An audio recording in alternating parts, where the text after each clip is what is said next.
Welcome back to War Thunder and welcome aboard the Vampire, which is one of just a handful of 7.3 battle rating jets.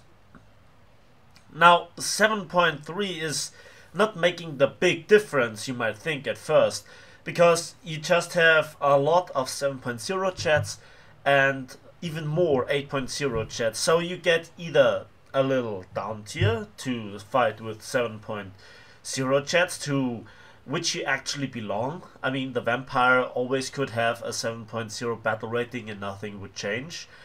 And then, the 8.0 games. Now, I want to show you this initial scene here to showcase one problem, and that is a complete screw up by the matchmaker. Why a screw up? Well, I'm facing TU4s. Yeah, but you can get into 8.0 games, you just said it. That's correct. However, there is not a single plane on our team that is 8.0, and they have at least 5. There is a Yak 30, there are 3 TU4s, and there is a TU14T, I guess.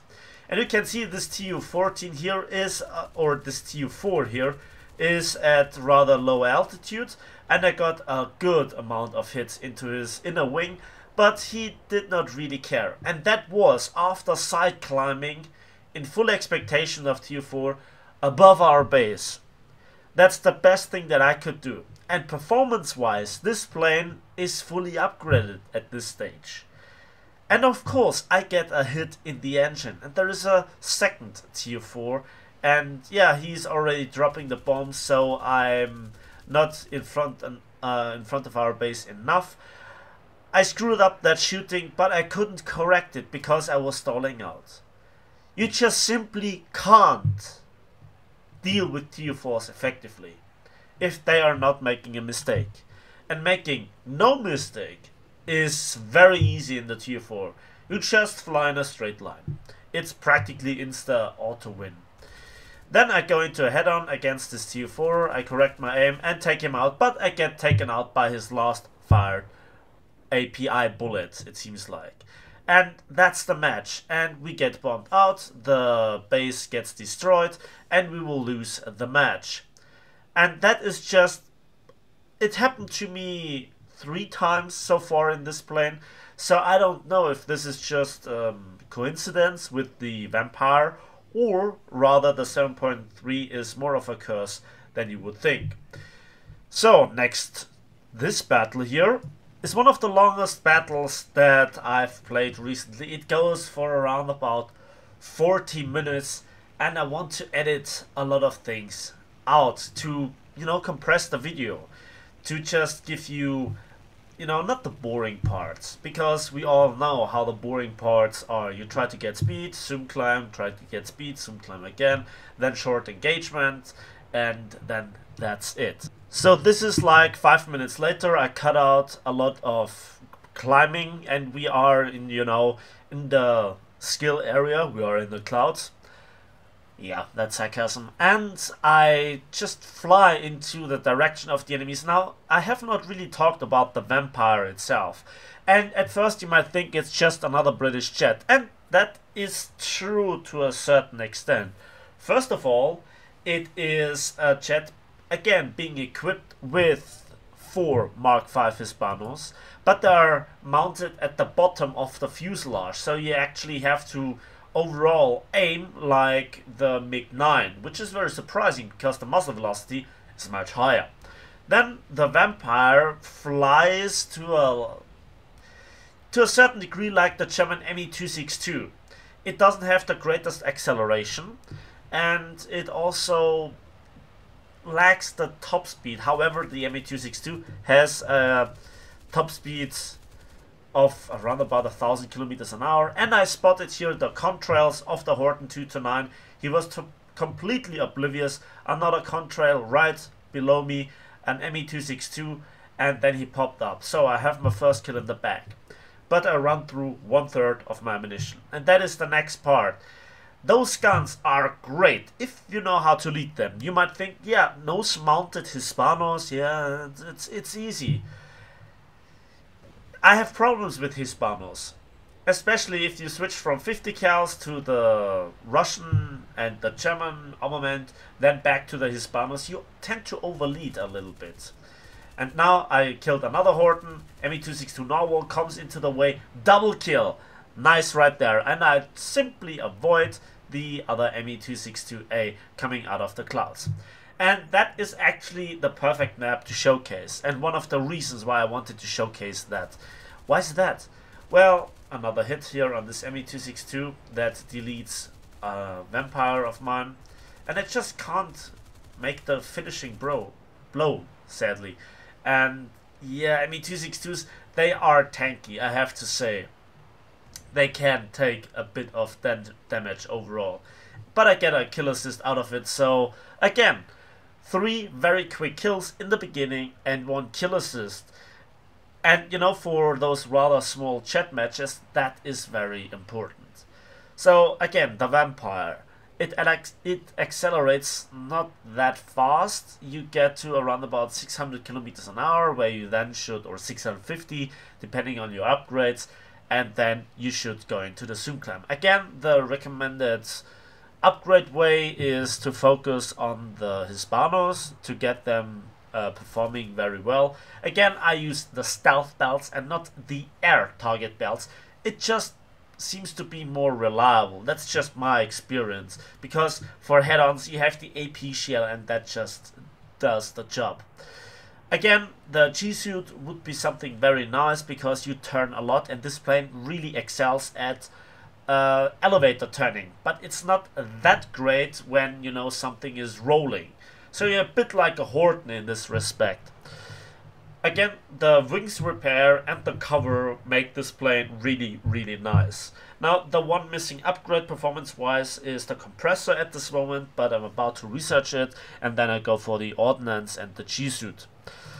So, again, this jet plays bit different from the Meteor F Mark III and the Attacker. Again, the Meteor F Mark III lacks the top speed, the Vampire seems to go a little bit faster.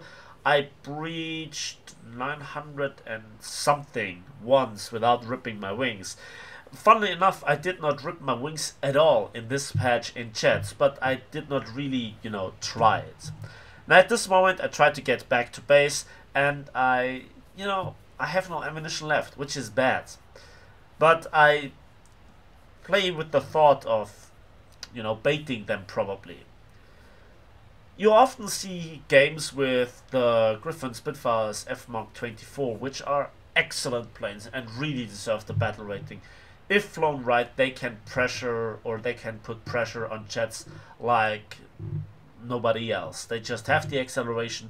They have also a decent top speed, especially for a prop, if flown right, and they turn beautifully. They should not get into a dedicated turn fight at 5 to 400 kilometers an hour with a Horton, because if the Horton pilot knows what he's doing, he will defeat you when you're in a Spitfire, and same goes for the Vampire. In this respect, the Vampire actually, overall it's a good plane, I have to say, and it's also versatile, but it has drawbacks. The armament mounted on the fuselage bottom and how you have to lead it, the lack of real top speed in terms of acceleration and also overall top speed, but you have therefore a good air brake. That helps a great deal in landing. But I did not really try out belly landing this, but how the tail is constructed, I have my doubts. But again, I have to try that. This is not a first impressions or just a plane review. No, this is just simply showing off the battle. And at this point, we're 9 minutes in and I'm repairing, and I have my 3 kills and 1 assist. So now, not even a minute later, we started again, and yeah, we have to deal with Me262s near our runway.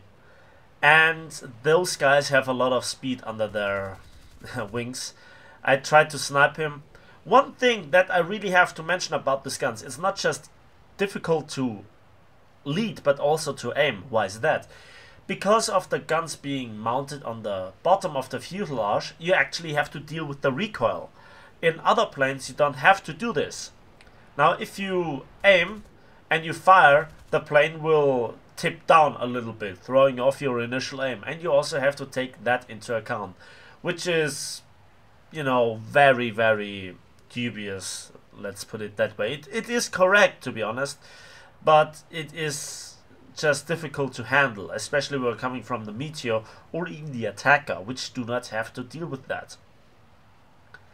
So now I decide to fly back into the AAA cover to actually get, you know, or being able to get to gather more speed. But the Me-262 here, you see me doing a very simple evasion tactic, going into a turn in front of them and then just simply trying to roll 90 degrees and then pull full elevator when they're about to fire.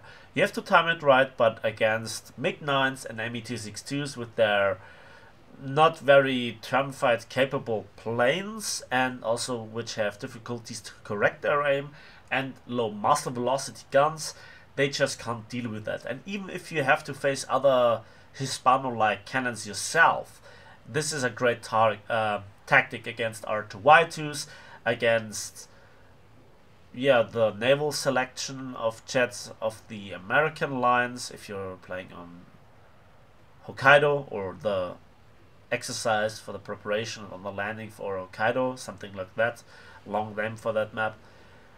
So this is always a very good way to trying to deal with it. So now I get into a sim climb and I am at low speed at 2000 meters, just below the cloud cover. And let's summarize again why a cloud cover is a two-bladed sword, as we say in Germany, or a medal with two sides, or whatever. It has its benefits and its drawbacks.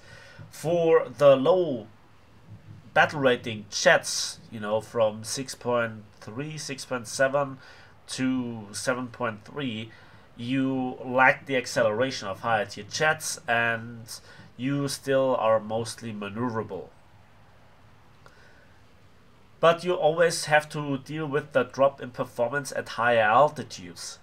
So a cloud cover that is around about 2000 to 1500 meters high, you can use it, but it also can be used by the enemy, so be aware of that. First of all, how does the spotting mechanic work in War Thunder?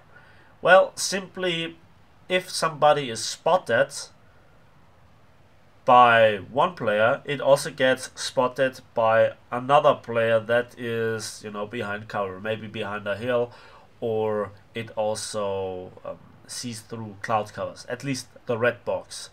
About the, you know, searching for the black dots when you're in clouds, which is relatively tricky and easy at the same time, then you have, you know, to talk about this in a separate video. But when you are below the clouds like that, where I'm currently at, trying to get speed and trying to look down, and you are spotted by somebody that is not red boxed below you, somebody that is above you sees your red box because the one below you spots you because you're above him. And that makes this for a very interesting playstyle. I had one scene here in this battle, and at the moment I'm just flying around. Now the next thing is communication with your team. If two squad members are on comms, or if, you know, some people just, you know, try to communicate via chat, then this is a very, very interesting type of playstyle using clouds, especially a thick cloud cover like that has nearly no interruptions. Now you can see me here. I saw the turn of the Me-262 in the clouds and saw his dot, and he does the worst possible thing. He turns in front of me for my 4th kill, and I knew that somebody else would come in, the Horton 229, easily avoiding him and then just trying to turn back on him. The flaps on the Vampire can be deployed up to 500 kilometers an hour, and even above that if you know, press F very often, and they just kick you around. They are very nice. Even at lower speeds you can use them, but I would not recommend them because you lose a lot of maneuverability, although you have more maneuverability than other jets thanks to your rather big wingspan. At least that's my experience.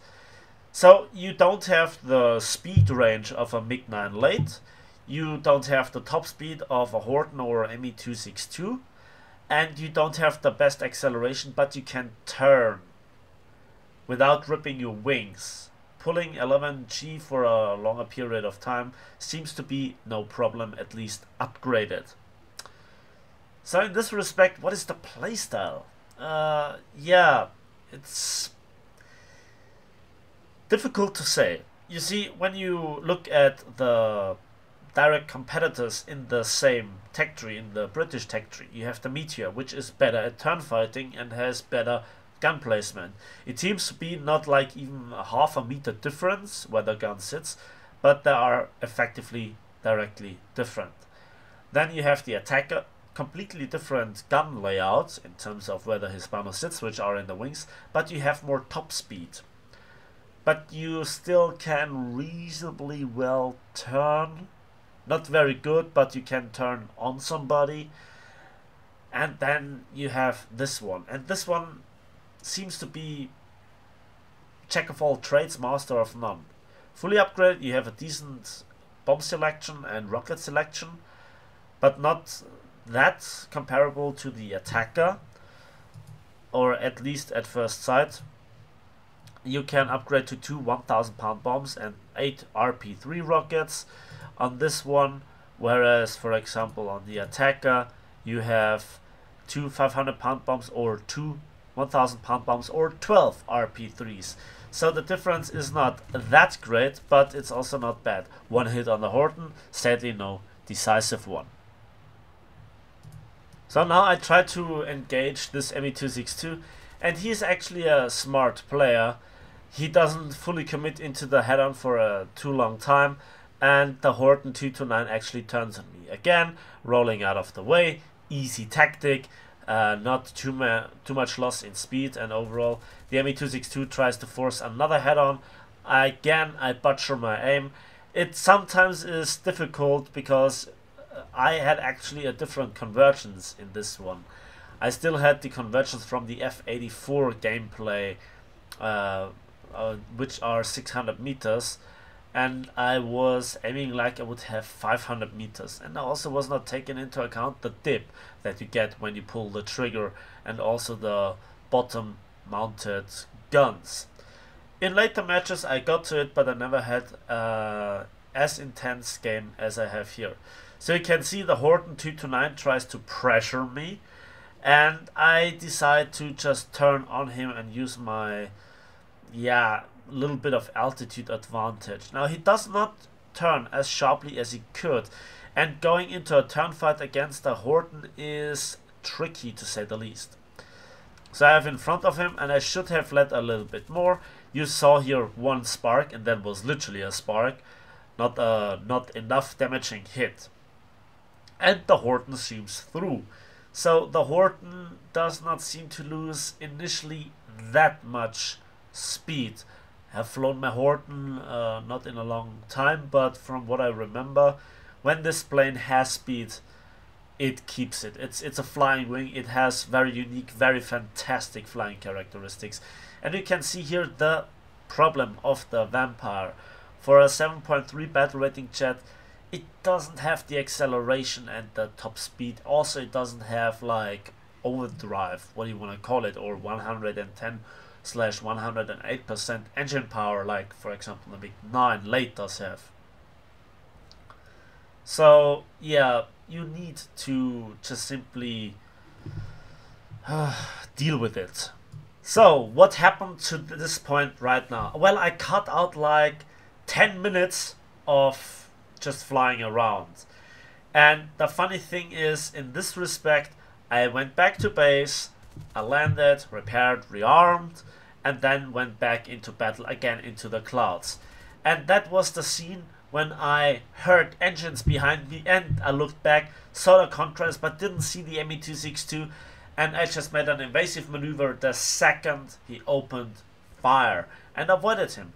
And he's not dumb. He knows he has the speed advantage, and what he is doing is very smart, but also shows kind of a little bit of skill. Now I saw at the moment there that it was not just the A1A but the A2A version of the ME262. So two 30mm guns with the same amount of shells per gun, but seems to perform just a little bit better. And he does have ME262 typical, the top speed advantage. So also a lot of energy retention on this plane, especially when he's going into a vertical kind of turn fight with me. He can just use the overall engine performance, or rather energy advantage, that he gained to his maximum. Now at this moment I made a little bit of talk in the chat for like 5 minutes with my Spitfire buddy here, and we tried to bait them. Now at this point the battle is taking so long that vehicles appeared, and when you destroy one of the 3 spots you bleed a little bit of tickets, and everybody can destroy those vehicles because you even can destroy them with machine guns. There you can see the long range aim, and you can see the dip when I fire. Now against those stationary targets you kind of still can hit them quite easily. It doesn't take a lot of ammunition to take them down. And I destroyed one vehicle to conserve my energy in the long run. I didn't turn and bleed my speed, and just tried to get under the cloud cover. And that is very important when you play those tricks, because we want to get the enemies closer to us, because we have the turning advantage, or turning capability advantage over them. But again, the lack of speed is something that I really don't like on a jet. But I guess 4 kills and 1 assist so far, but for the time invested into the match, it's 2 versus 3 or 2 at this state. The other Spitfire pilot that we had remaining was no great help at all. He was just flying around at low altitude doing nothing except strafing AAA. And then my buddy got taken out by the ME262 in the clouds, and I see it on the radar that he is behind me. He's going for the double kill. Again, turning into him and then rolling out of the way. Easy. Now we lost spotting of each other, and I turn onto him, but he's a smart pilot. He just zooms through, and I have no chance of catching him. At this moment, even taking it on in this respect is difficult, and I try to bait him low and meanwhile get speed, and I can waste a few shots on those vehicles, and you can see how bad the plane actually is controllable with rolling in this respect to get guns on target. This is a bit of a Focke-Wulf syndrome, and I don't like that. And that is probably why the Vampire, despite being a very enjoyable jet overall, is not that nice for my playstyle. Now I did not kill the last target here. I see it on the radar. He is coming for me. A little bit of avoiding, rolling out of the way, and reversing him, but he's just too fast. And again, you can see the pilot tends to get knocked out very, very rapidly when it comes to G-forces, and that is annoying. So I do not have the G-suit available to me, and this jet is so maneuverable that you are constantly in danger of getting knocked out. So the G-suit is something that actually makes sense on this plane a lot. So I destroyed the last truck, and that gave us the ticket advantage that for the next ground forces tick that we win the match. And that's it. So let's have a quick look at the post-battle results. And we can see we get actually a pretty nice result here. Nearly exactly 100,000 civil lines and 7,333 research points with a 15% RP booster and 4 kills and 5 ground units and 1 enemy kill assist. Now this is a nice battle. It's a nice progress in the wings repair, which I unlocked soon afterwards, and again you get a significant, or at least overall feelable, performance advantage, not just in turning but also in controllability and energy retention. So that's it for me today. So thanks for watching, thanks for listening. I hope you liked the video. Please give it a like if you did, subscribe if you want to see more, and we will see each other in the skies of War Thunder.